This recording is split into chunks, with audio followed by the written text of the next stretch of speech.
जय हिंद दोस्तों, आप सभी का अपने YouTube चैनल पर हार्दिक स्वागत है। दोस्तों, आज अपन इस वीडियो के अंदर बात करेंगे खनिज के बारे में कि भाई खनिज किसे कहते हैं, इसके कितने प्रकार हैं और कौन कौन सी प्रक्रियाओं से ये खनिज या फिर खनन किया जाता है। और भी बात करेंगे धात्विक खनिज, अधात्विक खनिज या फिर ऊर्जा खनिज और ऐसा इन सभी के बारे में बात करेंगे। जो ये टॉपिक है खनिज, ये इंडिया लेवल की सभी परीक्षाओं की दृष्टि से बहुत ही महत्वपूर्ण है और इससे संबंधित प्रश्न जरूर पूछता रहता है। तो चलो शुरू करते हैं। सबसे पहले बात करें कि खनिज कहते किसे हैं। तो बात करें तो जमीन से खोदकर निकाले जाने वाली वस्तुओं को खनिज कहते हैं। सीधा सा है और बहुत ही सरल है कि भाई जो भी वस्तुएं हैं जो जमीन के अंदर से खोद कर निकाली जाती हैं, वो चाहे निकालने का तरीका कोई सा भी हो, लेकिन जमीन के अंदर से निकाली जाए तो उसको क्या कहते हैं, खनिज। अब बात करें तो खनिज निष्कर्षण की विधियां यानी कि खनिज निकालने की विधियां कितनी है, तो ये है 3। एक तो होती है खनन, एक होती है प्रवेदन और एक होती है आखनन। खनिज निकालने की 3 विधियां हैं, खनन, प्रवेदन और आखनन। अब इन तीनों के बारे में डिटेल्स थोड़ा सा देख लेते हैं। सबसे पहले बात करें खनिज, तो वो खनन। तो खनिज निकालने की जो सामान्य प्रक्रिया होती है उसको कहते हैं खनन। और इसके 2 प्रकार हैं, विवर्त खनन और कूप की खनन। विवर्त खनन का अर्थ होता है यानी कि ऐसी वस्तुएं जो ज्यादा गहराई पर नहीं खोदना पड़े और सतह के ऊपर ही मिल जाए या फिर सतह के आसपास ही वो खनिज मिल जाए, तो उसको कहते हैं विवर्त। और उन खनिजों का खनन करना कहलाता है विवर्त खनन।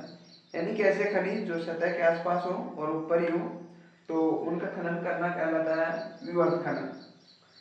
आगे बात करें तो कूप की खनन, तो ये थोड़ा गहराई में जाना पड़ता है यानी कि कूपों का सहायता लेनी पड़ती है खनिजों को निकालने के लिए या उनका खनन करने के लिए, तो ये कहलाता है कूप की खनन। तो खनन के 2 भाग हैं, कूप की और विवर्त।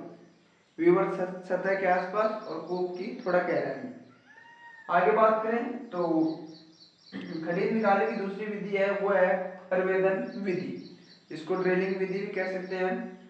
यानी कि धरातल की ज्यादा गहराई पर जैसे अपन बोरिंग कराते हैं या फिर बोरवेल या फिर समुद्रों में से पेट्रोलियम आदि पदार्थ निकाले जाते हैं, उनमें गहरी खुदाई की जाती है और पाइप डाले जाते हैं, तो वो कहलाती है प्रवेदन विधि या फिर ड्रिलिंग विधि।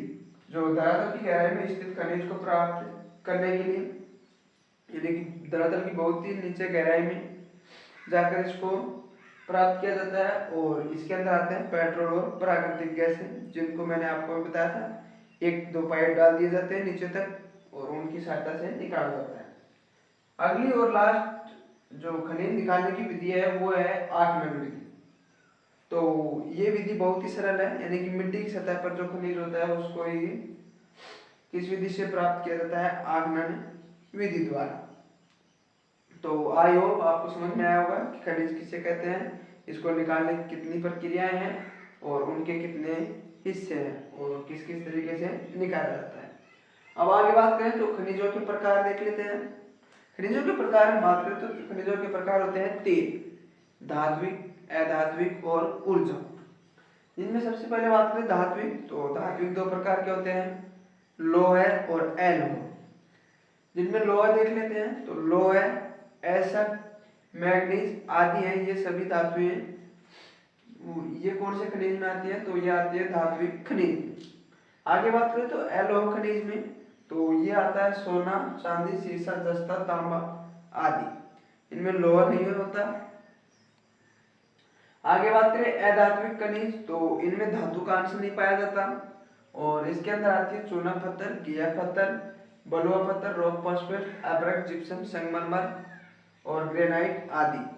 7 अजूबों में प्रसिद्ध या फिर शामिल जो आगरा का ताजमहल है वो भी संगमरमर के पत्थर से बना हुआ है। नागौर के मकराना का संगमरमर है, राजस्थान में से। आगे बात करें तो खनिज का तीसरा प्रकार है ऊर्जा। और इसके अंतर्गत आते हैं कोयला हो गया जैसे पेट्रोलियम और प्राकृतिक गैसें यूरेनियम और थोरियम।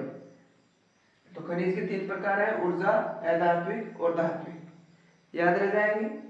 और धात्विक का मतलब होता है जिनमें लोहा का अंश पाया जाता है या फिर धातुएं होती हैं, अधात्विक का अर्थ होता है जिसमें धातु का अंश नहीं होता, और ऊर्जा का तो जो प्राकृतिक रूप से प्राप्त किए जाते हैं, या फिर नवीनीकरण भी साधन कह सकते हैं इनको। वैसे इसमें सौर ऊर्जा भी शामिल कर सकते हैं, लेकिन अनवीनीकरण ये दोबारा प्राप्त नहीं किए जा सकते कोई सा भी इनमें से सौर ऊर्जा को छोड़कर। अब लास्ट में अपन देख लेते हैं ऐसा किसे कहते हैं, क्योंकि ये भी खनिजों से संबंधित है और इसके बारे में पूछता रहता है। तो बात करें खनिज तथा अन्य अवयवों को मिश्रण को क्या कहते हैं, आवश्यक, यानी कि जिसमें खनिज भी मिला हुआ हो और अन्य अवयव भी सम्मिलित हो और एक दूसरा ही धातु या फिर खनिज बन रहा हो, उनको क्या कहते हैं, ऐसे। उदाहरण के लिए हेमेटाइट हो गया, मैग्नेटाइट हो गया, लिमोनाइट हो गया तथा सिडेराइट, ये आदि जितनी भी लोह धातु हैं ये सारी क्या कहलाती हैं, ऐसा।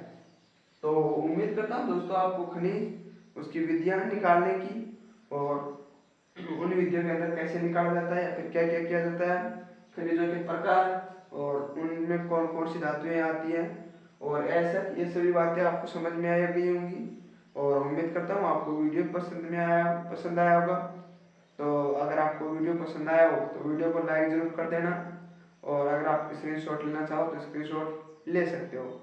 धन्यवाद।